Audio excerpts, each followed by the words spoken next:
ನಮ್ಮ ತೆರಿಗೆ ನಮ್ಮ ಹಕ್ಕು ಎಂಬ ಘೋಷಣೆಯಡಿ ಕರ್ನಾಟಕದ ಕಾಂಗ್ರೆಸ್ ಸರ್ಕಾರ ದೆಹಲಿಯಲ್ಲಿ ಪ್ರತಿಭಟನೆ ಎಂಬ ನಾಟಕ ಮಾಡಿದೆ ಎಂದು ಬಿಜೆಪಿ ಮುಖಂಡರಾದ ಹಿರೇಮಗಳೂರು ಪುಟ್ಟಸ್ವಾಮಿಯವರು ತಿಳಿಸಿದ್ದಾರೆ. ನಮ್ಮ ಕರ್ನಾಟಕ ರಾಜ್ಯ ಸರ್ಕಾರ ದೆಹಲಿಗೆ ಹೋಗಿ ಪ್ರತಿಭಟನೆ ಮಾಡೋದು ಒಂದು ರೀತಿ ನಮ್ಮ ರಾಜ್ಯದ ಈ ಪವಿತ್ರತೆ ಮತ್ತು ಹೆಮ್ಮೆಯನ್ನು ಹರಾಜಿಗಿಡುವ ಕೆಲಸವನ್ನು ಮಾಡ್ತಾ ಇದೆ. ಕಾರಣ ಏನು ಅಂತ ಹೇಳಿದರೆ, ಒಂದು ಈ ಭಾಗ್ಯಗಳಿದೆಯಲ್ಲ, ಉಚಿತ ಭಾಗ್ಯಗಳು, ಅದಕ್ಕೆ ಇವರಿಗೆ ಹಣ ಹೊಂದಿಸ್ಲಿಕ್ಕೆ ಸಾಧ್ಯತೆ ಆಗಿದೆ, ಅಭಿವೃದ್ಧಿ ಕಾರ್ಯಗಳಿಗೆ ಹಣವನ್ನು ನೀಡಲಿಕ್ಕೆ ಸಾಧ್ಯತೆ ಆಗಿದೆ. ರಾಜ್ಯದ ಜನರು ಈ ರಾಜ್ಯ ಸರ್ಕಾರದ ವಿರುದ್ಧ ಒಂದು ರೀತಿ ಅಸಮಾಧಾನ ಮತ್ತು ತೀವ್ರ ನಿರಾಸೆಯನ್ನು ವ್ಯಕ್ತಪಡಿಸ್ತಿದ್ದಾರೆ. ಇದೆಲ್ಲರಿಂದ ಹೊರಬರಲಿಕ್ಕೆ ಕಾರಣವಾಗಿ ರಾಜ್ಯ ಸರ್ಕಾರ ಮುಖ್ಯಮಂತ್ರಿಗಳ ನೇತೃತ್ವದಲ್ಲಿ ದೆಹಲಿಗೆ ಹೋಗಿ ಬೇರೆಡೆ ಗಮನ ಸೆಳೆಯಲಿಕ್ಕೆ ಪ್ರತಿಭಟನೆಯನ್ನು ಮಾಡುವಂಥದ್ದು. ಇದನ್ನು ನಾವು ಜಿಲ್ಲಾ ಬಿಜೆಪಿ ತೀವ್ರವಾಗಿ ಖಂಡಿಸುತ್ತೆ. ನಗರದ ಸುದ್ದಿಗೋಷ್ಠಿಯಲ್ಲಿ ಮಾತನಾಡಿದ ಅವರು, ನಮ್ಮ ತೆರಿಗೆ ನಮ್ಮ ಹಕ್ಕು ಅನ್ನುವುದಾದರೆ ಹಿಂದೂ ದೇವಾಲಯಗಳ ದುಡ್ಡನ್ನು ಹಿಂದೂ ದೇವಾಲಯಗಳ ಅಭಿವೃದ್ಧಿಗೆ ಕೇಳಿದರೆ, ಆದಾಯ ತೆರಿಗೆ ಕಟ್ಟುವ ಜನರು ತಮ್ಮ ಅಭಿವೃದ್ಧಿಗೆ ಆ ಅನುದಾನವನ್ನು ಕೇಳಿದರೆ, ಈ ರೀತಿ ರಾಜ್ಯದ ಜನರ ದುಡ್ಡನ್ನು ಅಭಿವೃದ್ಧಿಗೆ ಉಪಯೋಗಿಸುವುದನ್ನು ಬಿಟ್ಟು ತಮ್ಮ ಉಚಿತ ಭಾಗ್ಯಕ್ಕೆ ನೀಡುವುದರಿಂದ ಕರ್ನಾಟಕ ರಾಜ್ಯ ಖಜಾನೆ ದಿವಾಳಿಯಾಗಿದೆ ಎಂದು ಹೇಳಿದರು. ಇವರಿಗೆ ನಿಜವಾಗಲೂ ರಾಜ್ಯದ ಅಭಿವೃದ್ಧಿ, ಜನರ ಪರ ಕಾಳಜಿ, ಹಿತದೃಷ್ಟಿ ಇದ್ದರೆ ಇವೆಲ್ಲ ಗೊಂದಲವನ್ನು ಸೃಷ್ಟಿ ಮಾಡೋದು, ನಾಟಕೀಯ ಪ್ರಸಂಗಗಳನ್ನು ಕ್ರಿಯೇಟ್ ಮಾಡೋದನ್ನು ಬಿಟ್ಟು ಅಭಿವೃದ್ಧಿಯತ್ತ ಗಮನವನ್ನು ಹರಿಸಬೇಕು ಅಂಥೇಳಿ ನಾನು ಗಮನ ಹರಿಸ್ತೀನಿ. ಇಲ್ಲಿಯೂ ಕೂಡ ಪ್ರತಿಭಟನೆಯನ್ನು ಕಾಂಗ್ರೆಸ್ನವರು ಮಾಡಿದ್ದಾರೆ. ಅವ್ರಿಗೆ ಏನು ನೈತಿಕತೆ ಇದೆ?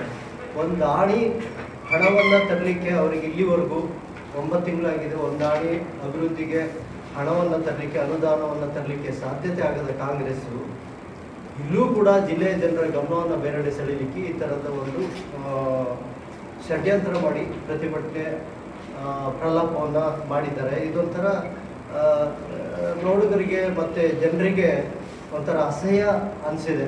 ಮತ್ತು ಇನ್ನೊಂದು ವಿಚಾರ ಏನು ಅಂತ ಹೇಳಿದರೆ, ಈಗ ನಾವು ಹಿಂದೂ ದೇವಾಲಯಗಳು ಇದೆ, ನಿಮಗೆಲ್ಲ ಗೊತ್ತಿದೆ. ಹಿಂದೂ ದೇವಾಲಯದ ಅಭಿವೃದ್ಧಿಗೆ ದುಡ್ಡು ಕೇಳಿದರೆ ಆದಾಯ ತೆರಿಗೆ ಪ್ರಸ್ತಾಪ ಮಾಡ್ತಾರೆ, ಆಯ್ತಾ? ಆದರೆ ಬೇರೆದಕ್ಕೆ ಇವೆಲ್ಲ ಅಪ್ಲೈ ಆಗಲ್ಲ. ಈ ಥರದ ಅಭಿವೃದ್ಧಿಗೆ ಹಣವನ್ನು, ಅನುದಾನವನ್ನು ಬಳಕೆ ಮಾಡೋದು ಬಿಟ್ಟು ಇವರು ಬೇರೆ ಬೇರೆ ಇದಕ್ಕೆಲ್ಲ ಉಚಿತ ಭಾಗ್ಯಗಳು, ಅದು ಇದು ಬ್ಯಾಡ್ದಿದ್ದಕ್ಕೆ ಬಳಕೆ ಮಾಡೋವಂಥದ್ದು. ಮತ್ತು ಇನ್ನೊಂದು ಬಹಳ ಪ್ರಮುಖವಾದ ವಿಷಯ ಏನು ಅಂತ ಹೇಳಿದರೆ, ಪರಿಶಿಷ್ಟ ಜಾತಿಗೆ ಮೀಸಲಾಗಿದ್ದ 11,144 ಕೋಟಿ ರೂಪಾಯಿಗಳಲ್ಲಿ ಆ ಹಣವನ್ನು 11,144 ಕೋಟಿ ರೂಗಳನ್ನು ವಾಪಸ್ ಪಡೆದು ಅದರಲ್ಲಿ 10,000 ಕೋಟಿ ರೂಪಾಯಿಗಳನ್ನು ಮುಸ್ಲಿಂ ಸಮುದಾಯಕ್ಕೆ ಅದನ್ನು ಕೊಡ್ತೀವಿ ಅಂತ ಹೇಳಿದ್ದಾರೆ. ಏನು ಇಡೀ ರಾಜ್ಯ ಸರ್ಕಾರ ಮೊನ್ನೆ ಡೆಲ್ಲಿನಲ್ಲಿ ಕೂತು ಪ್ರತಿಭಟನೆಯ ನಾಟಕವನ್ನು ಆಡಿ ವಾಪಸ್ ಬಂದಿದ್ದಾರೆ. ಈ ಪ್ರತಿಭಟನೆಯಿಂದ ನಮ್ಮ ಕರ್ನಾಟಕ ರಾಜ್ಯದ ಮಾನ ಮರ್ಯಾದೆಯನ್ನೆಲ್ಲ ಡೆಲ್ಲಿಲಿ ಕೂತು ಹರಾಜು ಹಾಕಿ ಬಂದಿದ್ದಾರೆ. ಇಡೀ ರಾಷ್ಟ್ರದಲ್ಲೇ ಆರ್ಥಿಕವಾಗಿ ತುಂಬ ಪ್ರಾಬಲ್ಯವಾಗಿರುವ ಕರ್ನಾಟಕನ ಒಂದು ಭಿಕ್ಷೆ ಬೇಡುವ ರೀತಿಯಲ್ಲಿ ಬಿಂಬಿಸಿ ಕಾಂಗ್ರೆಸ್ ಸರ್ಕಾರ ಬಂದಿದೆ. ಇದರಿಂದ ನಮ್ಮ ರಾಜ್ಯದ ಜನರ ಭಾವನೆಗೆ ಧಕ್ಕೆಯಾಗಿದೆ. 2004ರಿಂದ 2014 ತನಕ ಏನು 70-80 ಸಾವಿರ ಕೋಟಿ UPA ಸರ್ಕಾರ ಕೊಟ್ಟಿತ್ತು, ಅದರ 4ರಷ್ಟು ಪಟ್ಟನ್ನು 2014ರಿಂದ 2020 ತನಕ ಮೋದಿ ಸರ್ಕಾರ ಕೊಟ್ಟಿದೆ.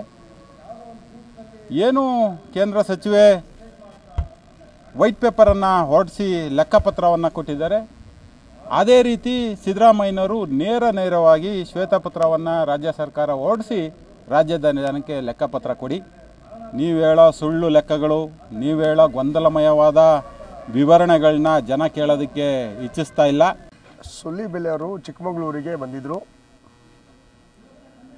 ಏನು ನಮ್ಮ ದೇಶದ ಪ್ರಧಾನಿಯವರಾದಂಥ ನರೇಂದ್ರ ಮೋದಿಜಿಯವರ 10 ವರ್ಷದ ಸಾಧನೆಯನ್ನು ತಿಳಿಸಲಿಕ್ಕೆ ಚಿಕ್ಕಮಗಳೂರಿಗೆ ಆಗಮಿಸಿದರು. ಕಾರ್ಯಕ್ರಮ ಭಾಳ ಚೆಂದಾಗಿ ನಡೀತಿತ್ತು.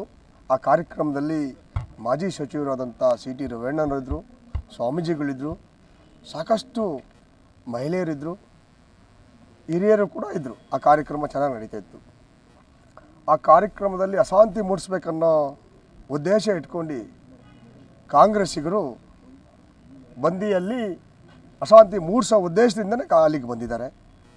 ಬಹುಶಃ ಅಹಿತಕರ ಘಟನೆ ಏನಾದರೂ ಅಲ್ಲಿ ನಡೆದಿದ್ದರೆ, ಮಾಜಿ ಸಚಿವರಿದ್ದಾಗ, ಸ್ವಾಮೀಜಿಗಳಿದ್ದಾಗ, ಸುಲೇಬೆಲೆಯವರು ಇದ್ದಾಗ, ಹೆಣ್ಣುಮಕ್ಕಳು ಇದ್ದಾಗ, ಹಿರಿಯರು ಇದ್ದಾಗ ಅಲ್ಲಿ ಅಶಾಂತಿ ಏನಾದ್ರು ನಡೆದಿದ್ದರೆ, ಅಹಿತಕರ ಘಟನೆ ನಡೆದಿದ್ದರೆ ಏನಾಗೋದು? ಬಹುಶಃ ಕಾಂಗ್ರೆಸ್ಸಿಗರು ಅರ್ಥ ಮಾಡ್ಕೋಬೇಕು. ನಿಮ್ಮ ಒಳ್ಳೆಯ ಕೆಲಸಗಳ ಇದ್ದಾಗ, ಏನು ಒಳ್ಳೆಯ ಕೆಲಸಗಳನ್ನ ನೀವು ಮಾಡಿದ್ದೀರಿ, ನೀವು ಅದನ್ನು ಜನತೆಗೆ ತಿಳಿಸಿ, ಜನತೆಗೆ ತಿಳಿಸೋ ವಿಚಾರನ ಮಾಡಿ. ನೀವು ಸರ್ಕಾರ ಇದೆ ಅನ್ನೋ ಒಂದೇ ಉದ್ದೇಶ ಇಟ್ಕೊಂಡು ಈ ದೇಶದಲ್ಲಿ ಒಳ್ಳೊಳ್ಳೆ ಕೆಲಸಗಳು ಆಗಿದ್ದನ್ನು ಜನತೆಗೆ ಮುಟ್ಟಿಸುವಂಥ ಸಂದರ್ಭದಲ್ಲಿ ಅಲ್ಲಿ ಅಶಾಂತಿ ಮೂಡಿಸುವಂಥ ಕೆಲಸವನ್ನು ಮಾಡಬೇಡಿ. ಸುದ್ದಿಗೋಷ್ಠಿಯಲ್ಲಿ ಬಿಜೆಪಿ ಜಿಲ್ಲಾ ವಕ್ತಾರ ಟಿ ರಾಜಶೇಖರ್, ಮುಖಂಡರಾದ ಕುರುವಂಗಿ ವೆಂಕಟೇಶ್, ಕನಕರಾಜ್ ಅರಸ್, ಜಯಣ್ಣ, ಸಚಿನ್ ಉಪಸ್ಥಿತರಿದ್ದರು.